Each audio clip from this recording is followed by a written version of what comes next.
नमस्कार दोस्तों, अभ्यर्थी एकेडमी के यूट्यूब चैनल पर आप सभी का स्वागत है। आज के हमारे विषय जीव विज्ञान में टॉपिक है हमारा तीसरा। पहले पे हमने कोशिका पढ़ा था, दूसरे नंबर पे हमने पढ़ा था पाचन तंत्र एवं तीसरे पे परिसंचरण तंत्र। परिसंचरण तंत्र में इम्पोर्टेंट पहला पॉइंट पढ़ेंगे हृदय। परिसंचरण तंत्र में आज हम क्या पढ़ेंगे? हृदय पढ़ेंगे। विषय हमारा क्या है? जीव विज्ञान। तो आइए वीडियो स्टार्ट करते हैं। वीडियो स्टार्ट करने से पूर्व आप सभी से मेरा निवेदन है कि मेरे यूट्यूब चैनल को सब्सक्राइब करें एवं बेल आइकन को क्लिक करें, जिससे हमारे वीडियोस का अपडेट आप तक पहुंचे और आप वीडियोस को देख पाएँ। आइए वीडियो स्टार्ट करते हैं। सबसे पहले पॉइंट है, पहला पॉइंट, रक्त परिसंचरण तंत्र की खोज विलियम हार्वे ने किया था। यानी जो हम जिस टॉपिक का आज अध्ययन कर रहे हैं, जिस अध्याय पे हैं, परिसंचरण तंत्र, रक्त परिसंचरण तंत्र, ब्लड सर्कुलेटरी सिस्टम, उसकी खोज विलियम हार्वे ने किया था। किसने किया था? विलियम हार्वे ने किया था। रक्त परिसंचरण तंत्र में सबसे पहले इम्पोर्टेंट क्या है? हृदय। हृदय की सहायता से रक्त द्वारा संपूर्ण शरीर में ऑक्सीजन तथा पोषक पदार्थ पहुंचाए जाते हैं तथा संपूर्ण शरीर से CO2 एवं व्यर्थ पदार्थ बाहर लाए जाते हैं। जो परिसंचरण तंत्र है आपका, उसमें हृदय की सहायता से रक्त द्वारा संपूर्ण शरीर में ऑक्सीजन तथा पोषक पदार्थ पहुंचाए जाते हैं। यानी रक्त में घुलकर ऑक्सीजन और पोषक पदार्थ संपूर्ण शरीर में चले जाते हैं और पुनः उसी रक्त के माध्यम से संपूर्ण शरीर से CO2 और व्यर्थ पदार्थ शरीर से बाहर आ जाते हैं। इस प्रकार से परिसंचरण तंत्र हमारे शरीर में कार्य करता है। इस बात रक्त परिसंचरण तंत्र दो प्रकार का होता है। यानी जो रक्त परिसंचरण तंत्र है आपका, वो दो प्रकार का होता है। पहला खुला रक्त परिसंचरण तंत्र। कौन सा परिसंचरण तंत्र है? पहला खुला रक्त परिसंचरण तंत्र। इस प्रकार का परिसंचरण तंत्र में रक्त केशिकाओं में न बहकर शरीर की गुहाओं में बहता है। अर्थात शरीर में जो आपकी धमनी एवं सिरा होती है, धमनी और सिरा है, रक्त यहाँ ना बहकर कहाँ बहता है? गुहाओं में। यानी जो हमारी चमड़ी है और मांस, उसके बीच में रक्त बहता है। तो इस प्रकार से ऐसा किसमें होता है? कीट, काकरोच में। कैसा होता है? कीटों में कैसे? काकरोच या अन्य प्रकार के जो कीट है, उन सब में खुला रक्त परिसंचरण तंत्र पाया जाता है। इसके बाद नंबर 2 पे है बंद रक्त परिसंचरण तंत्र। क्या? बंद रक्त परिसंचरण तंत्र। इस प्रकार के रक्त परिसंचरण तंत्र में रक्त वाहिकाओं में बहता है। यानी कहाँ बहता है? रक्त वाहिकाओं में बहता है, जैसे सिराओं एवं धमनियों में, अर्थात सिराओं एवं धमनियों में बहता है। उदाहरण के लिए स्तनधारी जीव। स्तनधारी जीवों में हम एक महत्वपूर्ण जीव लेते हैं जिसको मनुष्यों में बंद रक्त परिसंचरण तंत्र पाया जाता है ना। इसमें क्या होता है कि रक्त धमनियों में और सिराओं में प्रवाहित होते हैं, यानी रक्त वाहिकाओं में प्रवाहित होता है। इसके बाद आगे जो हमने पहले पढ़ा था बंद रक्त परिसंचरण तंत्र, ये यहाँ पे ये खुला रक्त परिसंचरण तंत्र है। इसके बाद ये बंद रक्त परिसंचरण तंत्र है। बंद रक्त परिसंचरण तंत्र तीन भाग हैं। बंद रक्त परिसंचरण तंत्र के 3 भाग हैं। हमने जो पहला खुला रक्त परिसंचरण तंत्र पढ़ा है कीट, उसमें विशेष रूप से पढ़ने के लिए नहीं है, और जब हम कीटों का अध्ययन करेंगे तब उनके बारे में पढ़ेंगे। अभी तो हम फिलहाल मानव से संबंधित उसके अंगों के बारे में पढ़ रहे हैं, या फिर मानव से संबंधित हम अध्ययन कर रहे हैं, तो इसलिए हम बंद रक्त परिसंचरण तंत्र पढ़ रहे हैं। जब हम कीटों के बारे में पढ़ेंगे तो फिर खुला रक्त परिसंचरण तंत्र के बारे में देखेंगे। तो इसके कितने भाग होते हैं? 3 भाग होते हैं। पहला है हृदय, दूसरा है रक्त वाहिकाएं, तीसरा है रक्त। बंद रक्त परिसंचरण तंत्र जो कि मानव जैसे जीवों में या स्तनधारी जीवों में पाया जाता है, तो उसमें सबसे पहले क्या पढ़ते हैं? हृदय, फिर उसके बाद रक्त वाहिकाएं एवं रक्त। तो आज का हमारा जो टॉपिक है वही है हृदय। आज हम हृदय के बारे में विस्तृत रूप से चर्चा करेंगे बंद रक्त परिसंचरण तंत्र में। तो आइए देखते हैं हृदय। यह बंद रक्त परिसंचरण तंत्र का मुख्य भाग होता है। यानी जो बंद हमारा रक्त परिसंचरण तंत्र है स्तनधारी जीवों में पाया जाता है, इसका जो मुख्य भाग होता है वो क्या होता है? हृदय होता है। हृदय के लिए कार्डियो या कोरोनरी शब्द का प्रयोग किया जाता है। यानी जब इस हृदय को हम बायोलॉजिकल रूप में नाम लेते हैं तो उसको कार्डियो बोलते हैं, कोरोनरी बोलते हैं। जैसे आप क्या बोलते हैं? कार्डियो या कोरोनरी शब्द का उपयोग किया जाता है। यानी जब हम मेडिकली क्षेत्र, मेडिकल के क्षेत्र में या बायोलॉजिकल नाम लेते हैं तो इसको कार्डियो या कोरोनरी शब्द के नाम से जानते हैं। इसके अध्ययन को कार्डियोलॉजी कहा जाता है। क्या कहा जाता है? कार्डियोलॉजी कहा जाता है। इसके जो डॉक्टर होते हैं उनको कार्डियोलॉजिस्ट कहा जाता है। क्या? कार्डियोलॉजिस्ट कहा जाता है, जो कि हृदय से संबंधित होते हैं। यानी और इसके बाद हृदय के अध्ययन को कार्डियोलॉजी कहा जाता है। फिर उसके बाद हृदय बक्ष गुहा में, यानी जो आपके फेफड़े के बक्ष गुहा में, यानी जहाँ पे फेफड़ा होता है आपका, हृदय बक्ष गुहा में दोनों फेफड़ों के बीच मीडियास्टेनम भाग, क्या? मीडियास्टेनम भाग में स्थित होता है। कहाँ स्थित होता है? दोनों फेफड़ों के बीच मीडियास्टेनम भाग में स्थित होता है। दोनों फेफड़ों के बीच बाएं तरफ, दोनों फेफड़े जो होते हैं आपके जो दोनों फेफड़े होते हैं उसमें बाएं तरफ क्या होता है? आपका हार्ट होता है। बाएं तरफ क्या होता है? आपका हार्ट रहता है बाएं तरफ। अगर हम देखें तो मान लीजिए यहाँ पे आपका हार्ट रहता है। कहाँ? इधर रहता है, बाएं तरफ हार्ट रहता है। कि फेफड़े के बीच मीडियास्टेनम भाग में आपका ये हृदय रहता है। फिर उसके बाद आगे हृदय को दोनों ओर से फेफड़े, है ना, दोनों तरफ से फेफड़े, आगे की तरफ से स्टर्नम, यानी आपके जो ये फेफड़े हैं इसके बीच में एक हड्डी होती है जिसको स्टर्नम बोलते हैं, है ना। और यहाँ पे फेफड़ा होता है, यानी स्टर्नम, आगे की तरफ से स्टर्नम, यानी फेफड़ा जो होता है, ये दोनों आपके फेफड़े हो गए। इसके बाद फिर आपका हृदय हो गया मान लीजिए। फिर इसके बाद ये स्टेनम, मीडिया स्टेनम हड्डी, यानी मीडिया स्टेनम हड्डी क्या करती है? इसको हृदय को आपको सुरक्षा प्रदान करती है। पीछे की तरफ से कशेरुकदंड, क्या? पीछे की तरफ से बैकबोन जो होती है आपकी पीठ की हड्डी, बैकबोन जो होती है उसको कशेरुकदंड, वो क्या करती है? पीछे से इसको सपोर्ट देती है हृदय को। इसके बाद ऊपर की ओर से क्लेविकल अस्थि, है ना, क्या करती है कि ये सामने से होता है स्टर्नम, यहाँ ऊपर से जो एक हड्डी आती है, ऊपर से यहाँ से ये आएगी आपकी एक हड्डी, यहाँ से एक हड्डी रहेगी ऐसे सिर्फ इतना, और यहाँ मान लीजिए आपका हार्ट है ये, तो इसको ऊपर से क्या करती है कि सुरक्षा प्रदान करती है। कौन सी अस्थि? क्लेविकल अस्थि। क्लेविकल अस्थि इसको ऊपर से सुरक्षा प्रदान करती है। क्लेविकल अस्थि ऊपर सुरक्षा प्रदान करती है ना। इसके बाद हृदय का वजन जो है पुरुषों में 300 ग्राम में, महिलाओं में कितना होता है? 250 ग्राम होता है। यानी जो हृदय का वजन है, पुरुषों का हृदय 300 ग्राम का होता है और महिलाओं का हृदय 250 ग्राम का होता है। देखिए हम एक बार फिर से देखते हैं, जो आपका हृदय है उसको क्या कि ये फेफड़े के बाईं ओर मीडिया स्टेनम भाग में स्थित होता है। कहाँ स्थित? तो मीडिया स्टेनम भाग में स्थित होता है। फिर हृदय को दोनों ओर से फेफड़े, है ना, फिर आगे की तरफ से स्टर्नम अस्थि, पीछे की तरफ से कशेरुकदंड या नीचे की तरफ से डायफ्राम एवं ऊपर की तरफ से क्लेविकल अस्थि सुरक्षा प्रदान करते हैं। इसका वजन 300 ग्राम होता है, महिलाओं में 250 ग्राम होता है। इसके बाद ये हृदय का एक चित्र है, इसमें हम हृदय की क्रियाविधि एवं संरचना को देखेंगे। तो आइए सबसे पहले हम स्टार्ट करते हैं आपके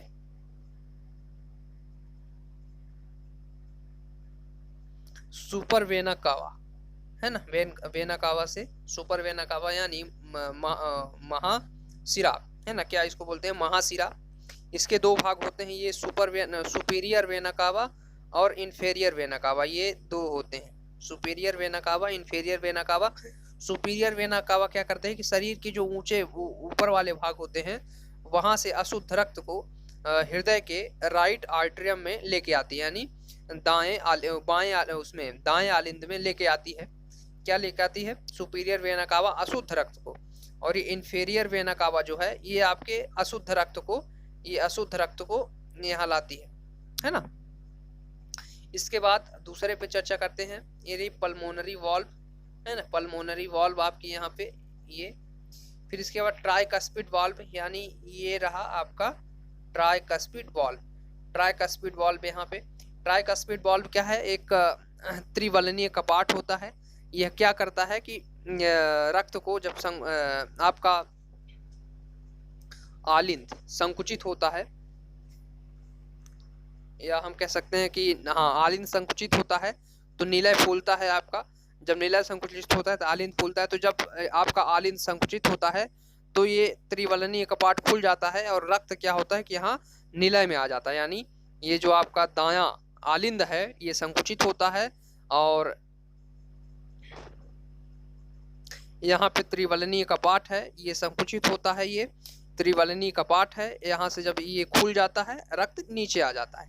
फिर क्या होता है, जैसे ही इसमें दबाव आता है, इसमें दबाव पड़ता है, ये खुलता है, फिर रक्त ऊपर चला जाता है। इस प्रकार से त्रिवलनीय कपाट या ट्राइकास्पिड वाल्व जो है वो रक्त को दाएं आपके दाएं आलिंद से दाएं नीलय और दाएं नीलय से दाएं आलिंद में रक्त को लाने ले जाने के लिए उपयोग में आता है। फिर इसके बाद आगे ये आपका एओर्टा है ना, क्या एओर्टा, एओर्टा को वैसे क्या कहते हैं, आर्टिक वॉल्व है ना, एओर्टिक, एओर्टा या एओर्टिक वॉल्व, क्या एओर्टिक वॉल्व यानी महाधमनी, या किसको इसको क्या बोलते हैं, महाधमनी बोलते हैं। ये रही आपकी महाधमनी, यह क्या करती है, संपूर्ण शरीर में शुद्ध रक्त को पहुंचाते, यानी O2 युक्त यानी ऑक्सीजन युक्त रक्त को संपूर्ण शरीर में। ये जो आपकी एओर्टा है, एओर्टा है, ये एओर्टिक वाल्व जो है, एओर्टिक वाल्व में यानी महाधमनी इसको हिंदी में बोलते हैं, ये संपूर्ण शरीर में रक्त को शुद्ध रक्त को पहुंचाती है।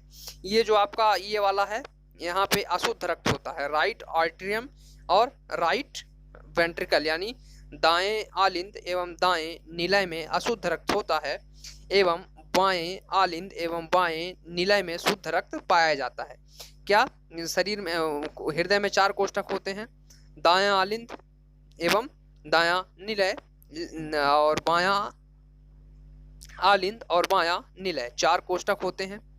तो आपके जो राइट आर्टरियम और राइट वेंट्रिकल होता है, इन दोनों में क्या अशुद्ध होता है, रक्त होता है, लेफ्ट आर्टरियम और लेफ्ट वेंट्रिकल में शुद्ध रक्त पाया जाता है।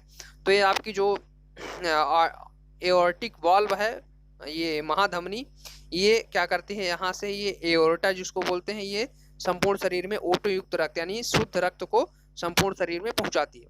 फिर इसके बाद ये दूसरे नंबर पे पल्मोनरी आर्टरी, यानी पल्मोनरी आर्टरी यानी क्या होता है, धमनी। तो पल्मोनरी धमनी, पल्मोनरी धमनी क्या करती है कि इसमें पल्मोनरी धमनी में क्या होता है, अशुद्ध रक्त। कैसा रक्त होता है, अशुद्ध रक्त होता है। आप यहाँ पे ध्यान दें, ये रहा पल्मोनरी, ये रही पल्मोनरी धमनी, ये पल्मोनरी आर्टरी लिखा है यहाँ पे, और ये कहाँ से कहाँ तक आई है, यहाँ तक आई है, ये इसमें चिन्ह बना हुआ है, ये एरो का चिन्ह बना हुआ है, यहाँ से ये रक्त जाता है। तो यहाँ पे कैसा रक्त होता है, अशुद्ध रक्त होता है ना, कैसा रक्त होता है, अशुद्ध रक्त, ये यहाँ से जा रहा है और ये यहाँ पे आ गया। तो ये पल्मोनरी आर्टरी जो क्या होते हैं कि हृदय के आपके राइट वेंट्रिकल यानी दाएं नीलय से अशुद्ध रक्त को ले जाती है, कहाँ ले जाती है, फेफड़े में। कहाँ ले जाती है, फेफड़े में ले जाती है। ये पल्मोनरी आर्टरी जो होती है अशुद्ध रक्त को हृदय के दाएं नीलय से कहाँ ले जाती है, फेफड़े में ले जाती है शुद्ध करने के लिए। फिर इसके बाद दूसरे नंबर पे पल्मोनरी वैन, ये क्या है, पल्मोनरी वैन यानी वैन मतलब क्या होता है, सिराएं होती हैं, पल्मोनरी वैन।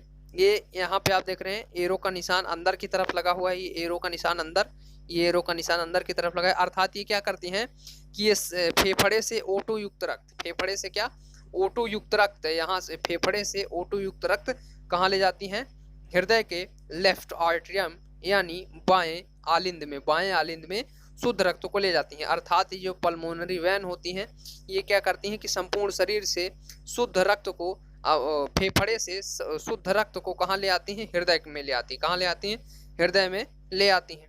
इसके बाद मिट्रल वाल्व यानी बाइकस्पिड वाल्व यानी द्विवलनीय कपाट। मिट्रल वाल्व जो है ये आपकी द्विवलनीय कपाट, ये जो यहाँ पे मिट्रल वाल्व है, मिट्रल वाल्व जिसको द्विवलनीय कपाट या बाइकस्पिड वाल्व बोलते हैं, ये क्या करती है कि यहाँ से इस वाले कोष्ठक से इस वाले कोष्ठक में रक्त को आने देती है एवं इस वाले कोष्ठक से इस वाले कोष्ठक में रक्त को जाने देती है। जब लेफ्ट आर्टरियम संकुचित होता है तो क्या होता है, इस पे दबाव पड़ता है और ये खुल जाती है बाइकस्पिड, या आपकी मिट्रल वाल्व यहाँ पे है, ये खुल जाती है तो रक्त यहाँ पे आ जाता है। और जब क्या होता है कि ये संकुचित होने लगती है, दबाव पड़ता है तो खुल जाती है और रक्त यहाँ पे चला जाता है ना। इस प्रकार से बाइकस्पिड कार्य करती है। इसके बाद यहाँ पे आप ये वाली यहाँ पूरी लाइन है, एक पूरी लाइन होती है ऐसे, यहाँ पे ये ऐसे एक पूरी लाइन होती है जिसको बोलते हैं कि आप इसको हम बोल सकते हैं सेप्टा। यहाँ पे एक दीवार छोट पतली सी वॉल दीवार जैसी होती है जो कि इधर के रक्त को और इधर के रक्त को मिलने नहीं देती, यानी इधर के रक्त को इधर के रक्त को मिलने नहीं देती है।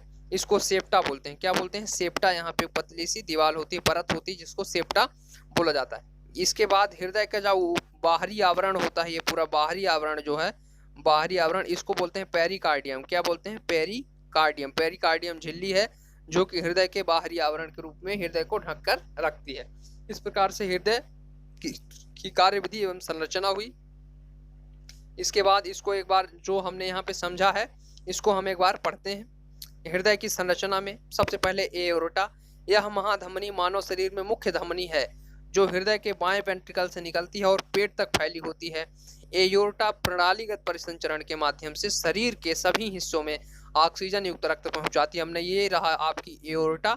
इसको ये कहाँ निकलती है? बाएं आलिंद से निकलती है, लेफ्ट आर्टरियम, यानी बाएं आलिंद से निकलती है और संपूर्ण शरीर में ऑक्सीजन युक्त रक्त को प्रणालीगत परिसंचरण तंत्र के माध्यम से पहुंचाती है ना। फिर इसके बाद आगे पल्मोनरी सिरा। पल्मोनरी जो सिरा है फेफड़े से बाएं आलिंद में शुद्ध रक्त पहुंचाती है। ये रही आपकी पल्मोनरी सिरा। ये रहा पल्मोनरी वैन या पल्मोनरी सिरा। ये क्या करती है कि फेफड़े से शुद्ध रक्त को बाएं आलिंद में पहुंचाती है, बाएं आलिंद में पहुंचाती है, लेफ्ट आर्टरियम में पहुंचाती है। क्या? Pulmonary van. पल्मोनरी वैन क्या करती है कि फेफड़े से O2 युक्त रक्त यानी शुद्ध रक्त को हृदय में ले आती है। फिर इसके बाद हृदय से रक्त शरीर में जाता है। ट्राइकस्पिड, बाइकस्पिड तथा अर्धचंद्राकार कपाट रक्त को केवल एक मार्ग में अग्रसर होने देते हैं, लौटने नहीं देते हैं। अर्थात जब हमने पढ़ा था कि जब कोई दाएं या बाएं को कोई आलिंद संकुचित होता है, उसके बाद ट्राइकस्पिड या बाइकस्पिड जो भी वाल्व हैं वो खुल जाते हैं और रक्त एक तरफ आ जाता है।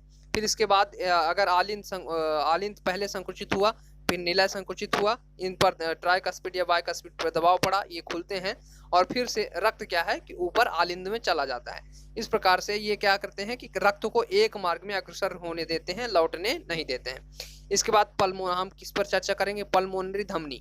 क्या? पल्मोनरी धमनी दाहिने निलय से फेफड़े में रक्त पहुंचाता है, इसमें अशुद्ध रक्त होता है। ये रहा आपकी पल्मोनरी, ये रही आपकी पल्मोनरी धमनी, ये रही पल्मोनरी धमनी। ये देखिए यहाँ आई है, ये ऐसे यहाँ तक। ये क्या करती है कि यहाँ से अशुद्ध रक्त लेती है, राइट वेंट्रिकल यानी दाएं निलय से अशुद्ध रक्त लेती है और कहाँ ले जाती है? फेफड़े में ले जाती है। कहाँ ले जाती है? फेफड़े में ले जाती है। इसको कहते हैं पल्मोनरी आर्टरी यानी पल्मोनरी धमनी। पल्मोनरी धमनी या पल्मोनरी आर्टरी बोलते हैं इसको, ठीक। इसके बाद आगे संपूर्ण शरीर में हृदय तक महाशिराएं कार्बन डाइऑक्साइड युक्त रक्त ले जाती हैं। संपूर्ण शरीर में महाशिराएं जो होती हैं ये आपकी सुपीरियर वेना कावा और इंफीरियर वेना कावा। क्या? सुपीरियर वेना कावा और इंफीरियर वेना कावा ये क्या करते हैं कि संपूर्ण शरीर से अशुद्ध रक्त को शरीर में लाती हैं, ठीक। हृदय तक महाशिराएं कार्बन डाइऑक्साइड युक्त यानी संपूर्ण शरीर से महाशिराएं जो होती हैं कार्बन डाइऑक्साइड युक्त यानी अशुद्ध रक्त शरीर में ले आती हैं, ठीक।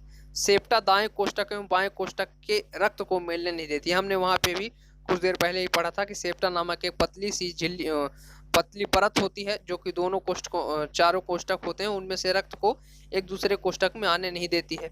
अगर ऐसा कभी हो जाएगा तो शुद्ध रक्त एवं अशुद्ध रक्त मिल जाएंगे और मानव संक्रमित हो जाएगा, व्यक्ति संक्रमित हो जाएगा और उसकी मृत्यु हो जाएगी।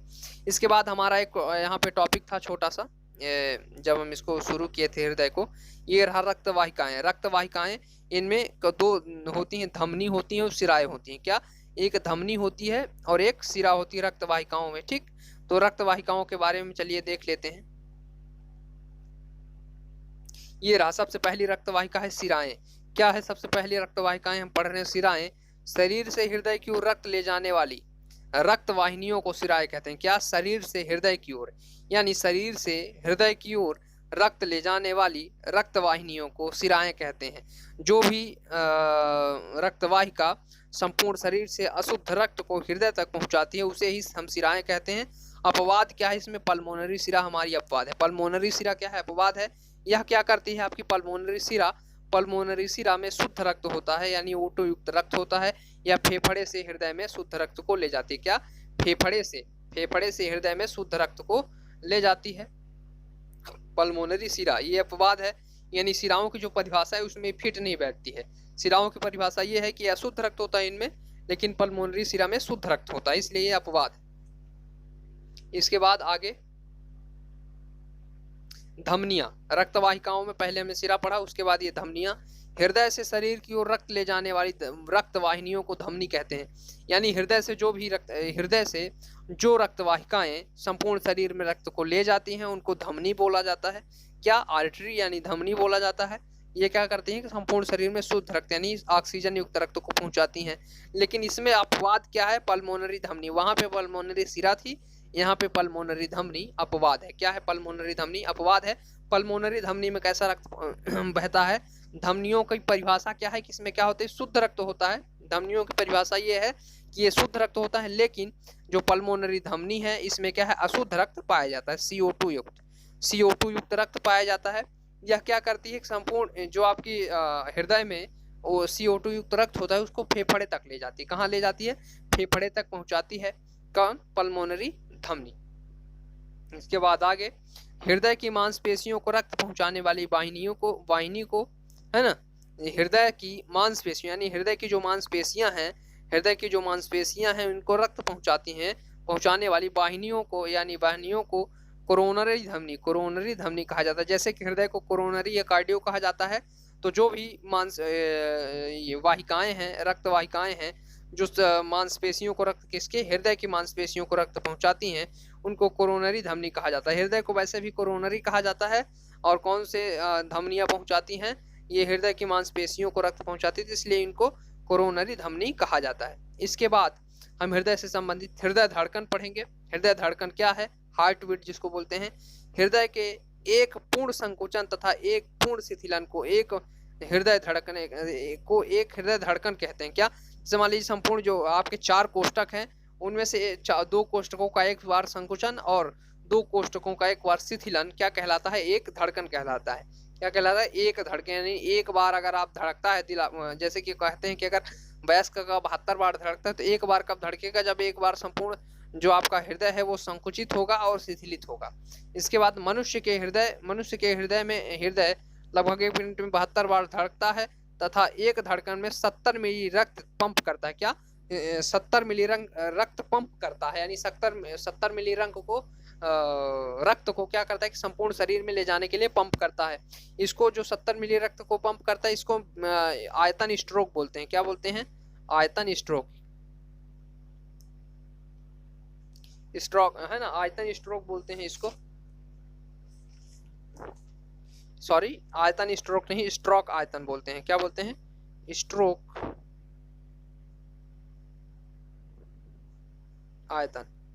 स्ट्रोक आयतन बोलते हैं इसको।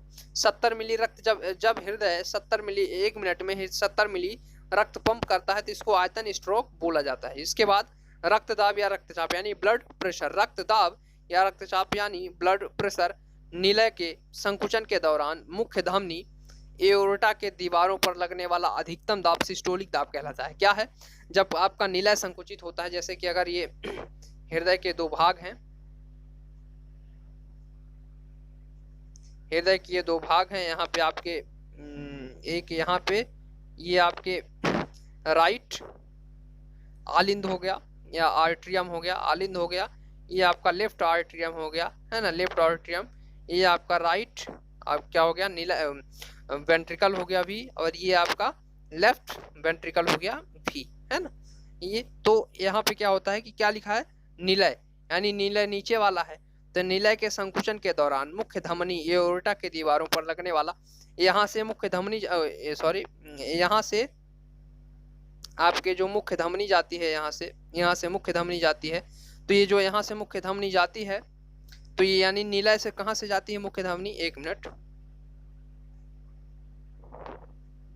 यहाँ ये रहा आपका, यहाँ से क्या होता है? मुख्य धमनी जाती है, ये एओर्टा जाती है यहाँ से। इसको क्या बोलते हैं? निलय बोलते हैं। ये कौन सा निलय? बायां निलय है। यहाँ पे शुद्ध रक्त है। तो जब ये क्या होता है? संकुचित हो जाता है, ये संकुचित हो जाता है तो इसके दीवारों पर ये जो धमनी है, इसके दीवारों पर क्या लगता है, धमनियों की दीवारों पर संकुचन ये धमनियों की दीवार ये संकुचित होने लगती है, धमनियों की दीवारों पर आपके दाब लगता है। तो इसको, इस दाब को क्या बोलते हैं, सिस्टोलिक दाब बोलते हैं। क्या बोलते हैं, सिस्टोलिक दाब। यानी जो आपके रक्तचाप के समय जो भी धमनी है या महाधमनी है, एओर्टा है, इसके दीवारों पर दाब लगने के कारण दाब लगता है, उसको ही सिस्टोलिक दाब कहा जाता है। क्या कहा जाता है, सिस्टोलिक दाब कहा जाता है। इसके बाद आगे, निलय के शिथिलन के दौरान मुख्य धमनी एओर्टा के दीवार, निलय के संकुचन है यहाँ पे, है ना, फिर इसके बाद शिथिलन यानी फैलाव। निलय के शिथिलन के दौरान मुख्य धमनी एओर्टा की दीवारों पर लगने वाला कम से कम दाब सिस्टोलिक दाब कहलाता है। यानी जैसे कि अगर ये हृदय का चित्र हो जाए और ये 4 भाग हो जाएं, ये पिछले वाले में क्या, ये सिस्टोलिक में क्या था, यहाँ पे आपके संकुचन था, यहाँ पे क्या हो जाएगा, शिथिलन। यानी इसमें जब फैलाव हो जाएगा और यहाँ पे जो धमनी है, इसमें इसके दीवारों पर क्या लगेगा, कम से कम क्या लगेगा, आपका दाब लगेगा, कम से कम दाब लगेगा एओर्टा की धमनियों पर, तो उसको हम डायस्टोलिक दाब कहते हैं। क्या, डायस्टोलिक दाब कहेंगे। अब अर्थात सिस्टोलिक दाब व डायस्टोलिक दाब को सम्मिलित रूप से रक्तदाब कहते हैं। यानी जो आपका सिस्टोलिक दाब है, यानी कि आर्टरी के या धमनी के, एओर्टा धमनी के दीवारों पर लगने वाला अधिकतम दाब जो सिस्टोलिक है, यानी लगने वाला कम दाब डायस्टोलिक है, इन दोनों को मिलाकर हम क्या कहते हैं, रक्तदाब कहते हैं। क्या, रक्तदाब कहते हैं, है ना। कुछ पॉइंट, स्वस्थ व्यक्ति के शरीर में सिस्टोलिक दाब की मात्रा 120 mmHg, मिलीमीटर, है ना, क्या है, मिलीमीटर ऑफ मरकरी, क्या है, मिलीमीटर ऑफ मरकरी है। Hg को क्या बोलते हैं, Hg यानी मरकरी होती है, तो mm यानी मिलीमीटर ऑफ Hg यानी मरकरी, 120 mmHg होता है। तथा डायस्टोलिक दाब की मात्रा 80 mmHg होती है। जो सिस्टोलिक दाब यानी संकुचन के दौरान जो एओर्टा की धमनियों पर दाब लगता है अधिक से अधिक, उसको सिस्टोलिक दाब बोलते हैं। तो इसकी मात्रा कितनी होती है, 120 mmHg होती है। एवं जब शिथिलन के दौरान जो कम से कम दाब लगता है, जिसको डायस्टोलिक दाब बोलते हैं, उसकी मात्रा कितनी होती है, 80 mmHg होती है, मिलीमीटर मरकरी होती है। क्या होती है, मिलीमीटर मरकरी होती है। यानी किसी भी स्वस्थ अगर व्यक्ति है तो उसके शरीर का जो रक्तदाब है वो कितना होगा, रक्तदाब होगा उसका, ब्लड प्रेशर यानी बीपी 120 बटे 80 mmHg। क्या, 120 बटे 80 mmHg होगा, ये सिस्टोलिक दाब होगा, ये डायस्टोलिक दाब होगा। सिस्टोलिक दाब क्या है, एओर्टा की धमनी पर लगने से वाला ज़्यादा से ज़्यादा दाब, और डायस्टोलिक दाब क्या है, जो 80 mmHg है, ये क्या है, कम से कम दाब, है ना, क्या, कम से कम दाब। इसके बाद रक्तदाब को मिलीमीटर ऑफ मरकरी से नापते हैं, पहले ही जान चुके हैं। हृदय धड़कन पर नियंत्रण के लिए पोटेशियम की आवश्यकता होती है। अगर कभी प्रश्न आ जाए कि अगर आपके हृदय धड़कन को नियंत्रित करना है तो किस धातु का उपयोग करेंगे, किस पदार्थ का उपयोग करेंगे, तो उसका नाम है पोटेशियम। क्या करेंगे, पोटेशियम का यूज करेंगे हृदय धड़कन को कंट्रोल करने के लिए। रक्तदाब सामान्य वायुमंडलीय दाब से ज्यादा होता है, यानी जो सामान्य वायुमंडलीय दाब है, यानी वायु का जो दाब है वायुमंडल का, वो रक्तदाब क्या उससे ज्यादा होता है, रक्तदाब क्या होता है, उससे ज्यादा होता है। इसके बाद आगे, हृदय से संबंधित एक मशीन है जिसका नाम है ईसीजी। क्या है, ईसीजी, इसका फुल फॉर्म है इलेक्ट्रोकार्डियोग्राम। इसका फुल फॉर्म क्या है, इलेक्ट्रोकार्डियोग्राम इसका फुल फॉर्म है। ईसीजी के द्वारा हृदय की जांच की जाती है। क्या, ईसीजी के द्वारा हृदय की जांच की जाती है। ईसीजी के द्वारा हृदय की जांच की जाती है। एंथोवेन को ईसीजी का जनक कहा जाता है। किसको, एंथोवेन को ईसीजी का जनक कहा जाता है। ईसीजी में 5 तरंगे होती हैं। कितनी तरंगे होती हैं, 5 तरंगे होती हैं। पहली तरंग का जैसे कि नाम है P, Q, R, S, T, ये 5 तरंगे हैं। इनमें जब हम हृदय की जांच करवाते हैं तो एक ग्राफ बनता है। आइए ग्राफ बनाने का प्रयास करते हैं। यहाँ पे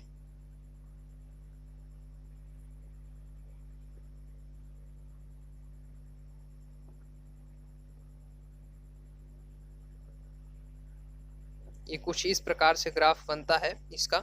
यहाँ पे आपके P होता है, फिर इसके बाद यहाँ पे आपके Q होता है, फिर यहाँ पे आपके R होता है, फिर यहाँ पे आपके S होता है, और यहाँ पे आपका T होता है। P Q R S T, ये 5 तरंगे हो गई। ये पूरा इसको क्या बोलते हैं? इलेक्ट्रोकार्डियोग्राफ। इलेक्ट्रोकार्डियोग्राफ बोलते हैं इस पे, इलेक्ट्रोकार्डियोग्राफ, है ना। इस प्रकार से जब हम चेक करवाते हैं तो इसके P Q R S T जो 5 तरंगे हैं, इसके आधार पर हृदय की धड़कन या हृदय के बारे में पता लगाते हैं कि हृदय स्वस्थ है कि नहीं है। अब इसके बाद ये जो आपकी P तरंग है, क्या P तरंग है ये वाली, दोनों आलिंद के संकुचन के दौरान उत्पन्न होती है। यानी जब दोनों आलिंद संकुचित हैं, दोनों ये जो आलिंद हैं आपके ऊपर के, ये जब संकुचित हैं तो कौन सी तरंग उत्पन्न होगी? P तरंग उत्पन्न होगी। क्या ये दोनों आलिंद संकुचित हैं तो आपकी P तरंग उत्पन्न होगी। इसके बाद Q R S, जो 3 तरंगे और बची हैं, Q R S, ये 3 तरंगे, ये इनका क्या होगा कि दोनों निलय के संकुचन के दौरान, ये जो नीचे के दोनों निलय हैं, ये दोनों जब संकुचित हो जाते हैं तो Q R S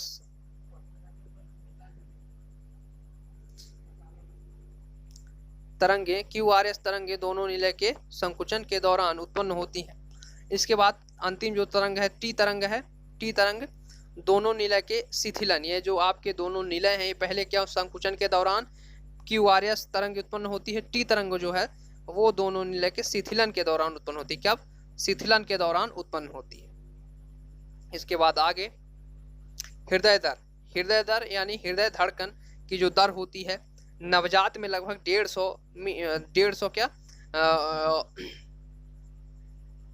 150 प्रति मिनट होती है। यानी 1 मिनट में नवजात में 150 बार हृदय उनका धड़कता है। यानी 1 मिनट में, पर मिनट में, 1 मिनट में कितना?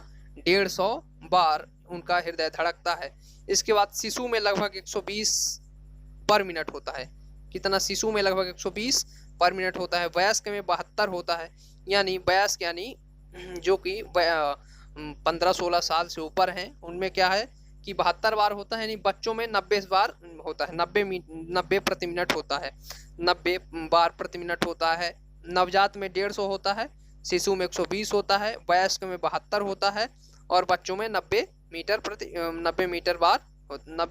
प्रति मीटर होता है।